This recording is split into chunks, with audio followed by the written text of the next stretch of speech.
Hey, everybody. Thanks for joining. Just wanted to take a couple of minutes and really talk about the state of the market, the real estate market, especially around Metro Atlanta, um, but pretty much nationwide as well. I'm Jeff Fetter. I'm a associate broker with Keller Williams here in Atlanta. Um, and we're going to take a few minutes to just kind of walk through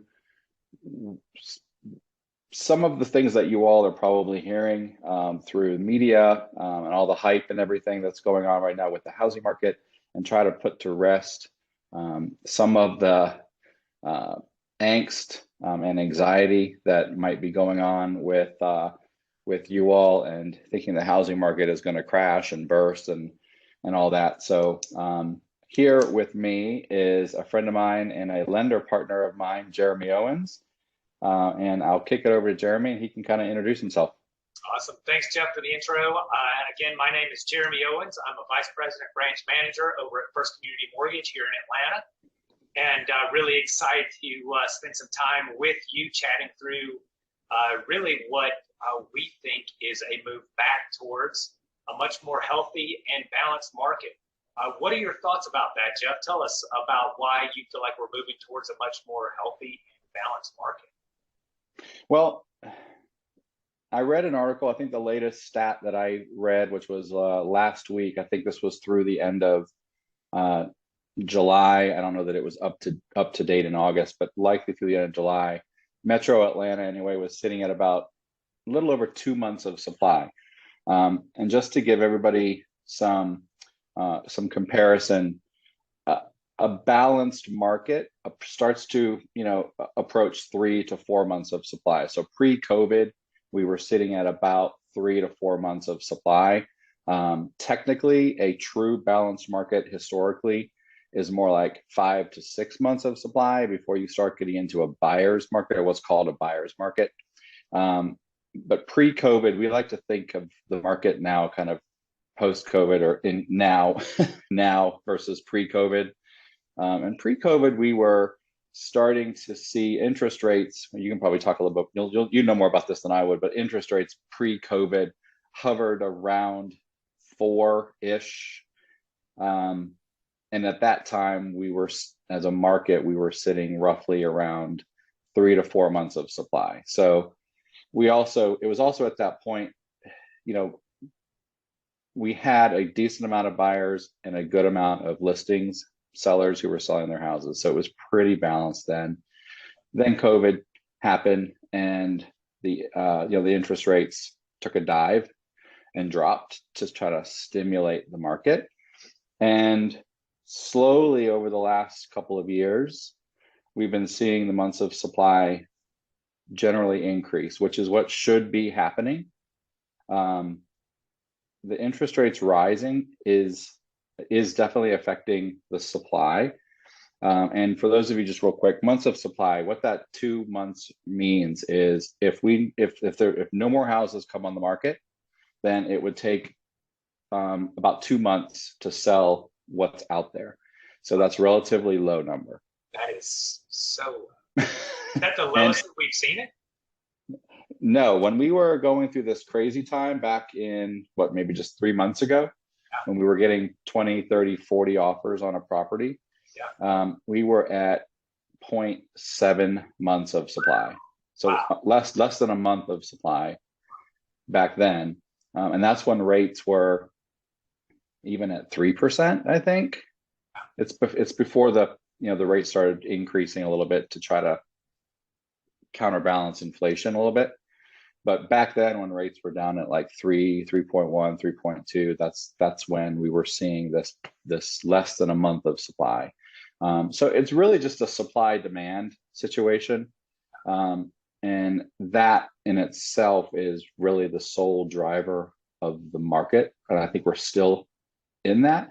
But now that we're a little bit over 2 months, 2.1, I think was the exact number, we're starting to see sellers negotiating again. We're starting to see closing costs. Buyers are asking for closing costs now. Some sellers are agreeing to that. We're starting to see. That'd be helpful for buyers, right? It'd be very helpful for buyers, right? You get the seller to pay some of the closing costs, because a buyer's closing cost is roughly what, 3% of the purchase price, roughly. Closing costs, prepaids, all the fees. So it can be expensive for that piece of it. So if you can get the seller to pay for some or all of that, that's a huge help to a buyer. And that all gets negotiated in. That's what I do. That all gets negotiated into the contract. So we're starting to see some of those things back in to the market right now. That's exciting. Yeah.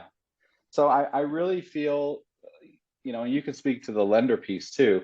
The housing market continues to be very strong. Appreciation still continues to rise. How home prices continue to still rise, even though we are seeing some rollbacks in the upper tier. I would say over 500,000. We're starting to see some rollbacks a little bit, but it's not a crash. It's not another housing market bubble. What we're seeing is correcting of the market, which is what should be happening, because housing prices cannot continue to keep going up and up and up and up.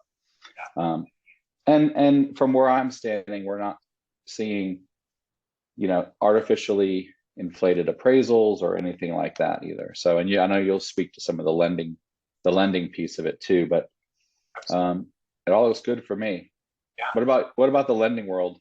Yeah, absolutely. I agree. And it's phenomenal to hear that we are seeing a return of months of inventory and loosening up really of that supply.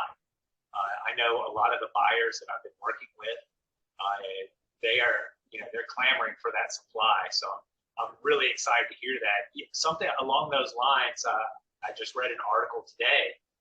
It talked about the top 10 markets to be moving into to get the most out of your money during an inflationary economy.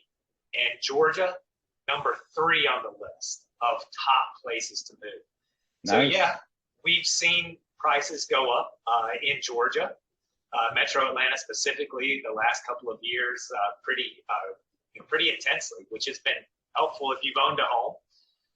But still, despite that, we're still the top 3 market, according to this article on CNBC for best places to move to hedge against inflation. So that's really exciting. We'll take it. Yeah, that's amazing. Go ahead. Go ahead. Oh, I was just going to say, there's probably going to be, hopefully, people watching this who are either thinking about buying or, whether it's happening, whether they're ready now or whether they're thinking about maybe 6 or 12 months down the line. Yes. What are some of the programs that you can offer? What are some of the loan options that they have, as well as what are some of the things that they may need to know to be prepared or to get ready to buy a house? That's a great question. The wonderful thing is we've seen the credit availability expanding to help out buyers, especially first-time home buyers, but also repeat buyers with just different opportunities and different programs. We've always had the standard conventional that a lot of people are used to. Some people still might think that a 20% down payment is required for a conventional loan. That's not true. We've seen conventional loans in some cases 0 down. There's certain programs out there that can help with that. But much more common is a 3% down, 5% down opportunities, depending on different criteria that are met, of course. But those are standard conventional loans. You have some government loans like a FHA loan that people I'm sure have heard of before. And that minimum down payment requirement is 3.5%. The beautiful thing about an FHA loan, by the way, is you don't have to be a first-time home buyer to take advantage of that. You can be a repeat buyer and have a minimum of 3.5% down payment. Back to your statement about closing costs and the additional things like prepaid items, taxes, and insurance that are collected at closing, that can add up. And having a low down payment option and then being able to cover the additional cost is really key for a lot of people today. There's also wonderful options like 100% financing programs if you're a veteran you've earned those benefits. Take advantage of it. That's right. 100% financing, no down payment. We're forever thankful for your sacrifice and service, and you definitely earned that benefit. There's also 100% financing for people that might be looking out in what are designated as rural areas. You'd be surprised that within about an hour of downtown Atlanta, there are places that are considered rural areas, and you can obtain 100% financing. An hour is not that far, and hey, a lot of people are still working from home today. I didn't know that even existed. It does. It's amazing. It's a great opportunity for people. Good. And then, of course, we have a very robust set of what are considered jumbo products. And a jumbo is really anything that is above the conforming loan limit. So 647 and change, that would qualify for jumbo financing. Things as low as 10% down payment, and sometimes even lower for jumbo financing. That credit availability seems to be continuing to grow. You could speak to what you're seeing, kind of median home prices, specifically in town Atlanta. Have those been going up and kind of pushing higher and higher? Yeah, believe it or not, they continue to go higher. I think we'll start to see a little bit of an adjustment again, as a lot of these houses that are currently under contract now that may have had some price reductions happening, like again over the $500,000 price point. I think we might start to see some of that median home price come down a little bit, but year over year, over the last 2 to 3 years, it's still an upward swing, double digits. It is. And in the Atlanta area is just, it's amazing the business climate. We have so many high-tech businesses that are moving in, not necessarily headquarters always, but large hubs of nationally known tech firms. And it's a large banking, finance, and medical technology hub. I mean, we're seeing new businesses moving in, which invariably brings jobs. What jobs mean? People need to move here. People need a house to live in. Right. Rent rates continue to go up.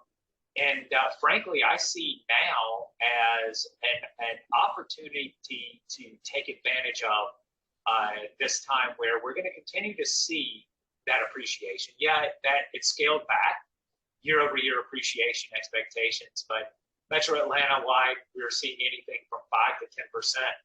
And if you just kind of take a median price of $400K, 10% would be $40,000 higher year over year. And now with potentially less competition, some people are a little bit nervous right now from a buying standpoint.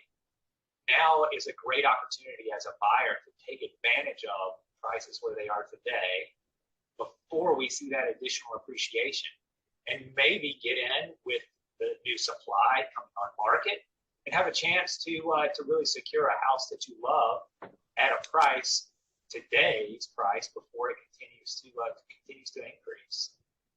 Yeah, there's a phrase that I had heard start going around when the interest rates started to go up and people were, panicking about, then reaching 5% and 5.5%. And I read something that kind of stuck, which I've used and I've told it to clients before, especially folks that are considering renting instead of buying something. Now, I mean, you've talked about the different ways that people can buy something, and you don't need to have a lot of money saved. There's help. You can either, reduce your down payment with different loan programs. From what I said, we can, negotiate the seller to pay some of those costs. So there are ways potentially around, not having a stockpile of money set aside to buy a house. And what I heard someone say was, when you rent, you're paying 100% interest. So all of a sudden, 5.5% interest on a home that you own, that you get the tax benefits for, compared to paying 100% interest when you rent, kind of puts everything in perspective a little bit. But I think the biggest obstacle for buyers, whether they're buying for the first time or maybe they've owned a house already before, but they don't have a large amount of savings, is that initial, what do we need to do to get started? So I think there's this misconception that they need 20% down. So I'm glad to hear that you don't need 20% down. You can do 3.5%, you can do 5% down payment, and then the closing cost piece, again, try to negotiate that with the seller potentially to help get some of that paid by the seller. So I think there's a lot of upside to buying, and I don't want people to get bogged down on the interest rate and thinking that that is going to stop them, because that should not stop them. There's no housing bubble. There's nothing like that that's happening. The lending practices are nothing like they were back in 2008 when the housing crash happened. There were a lot of other economic levers that were pulled to make that happen. That's right. That are in place. There's stops in place now to prevent a lot of that predatory lending from happening. So there absolutely are. Yeah, we're in a totally different quality of credit position now, and the equity right now, it looks like the last stat that I saw was that people in Georgia who own homes are currently sitting at 47.5 to 60% equity rich, meaning that owners have at least 50% in home equity. 47 to 60% of homeowners right now have 50% or more equity. And if that doesn't speak to your the point that you just said about rent, you don't build equity. Yeah, you might pay a little less, and you might have some flexibility, but you're not building equity. We're talking about over 50% of people in Georgia right now that own a home have more than 50% equity in their properties. That's mind-boggling. There's no way that you can have a foreclosure crisis because there's equity. There's equity. There's equity. And all those people have net worth. They do. Hopefully. At least owning a home helps build your net worth. It does. And it's for the future. That it does. And one of the things that I would really recommend right now, it's a great time to start that conversation. If you're thinking about buying a home in the next 3, 6, even 12 months, now's a fantastic time to start that conversation. Talk to Jeff, talk to myself. We can run through budgets and ideal monies that you might need to start thinking about saving, talking about credit and what you need to have prepared from a credit standpoint.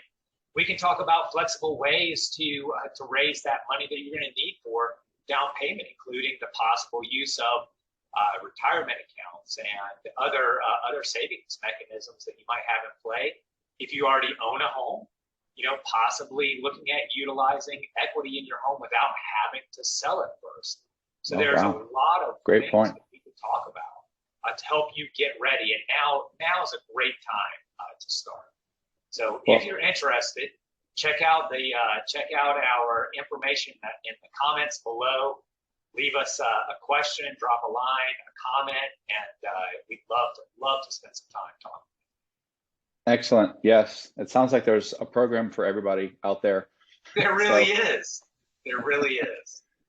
All right, great. Well, listen, I hope that people watching this, gain some knowledge, some better understanding, feel a little bit better about the housing market, and that it really is a great time to buy a house. Even if there's some people on here who are looking to sell their house, it's an incredible time to sell your house as well. So definitely reach out to me, reach out to Jeremy, and we'll be happy to chat with you.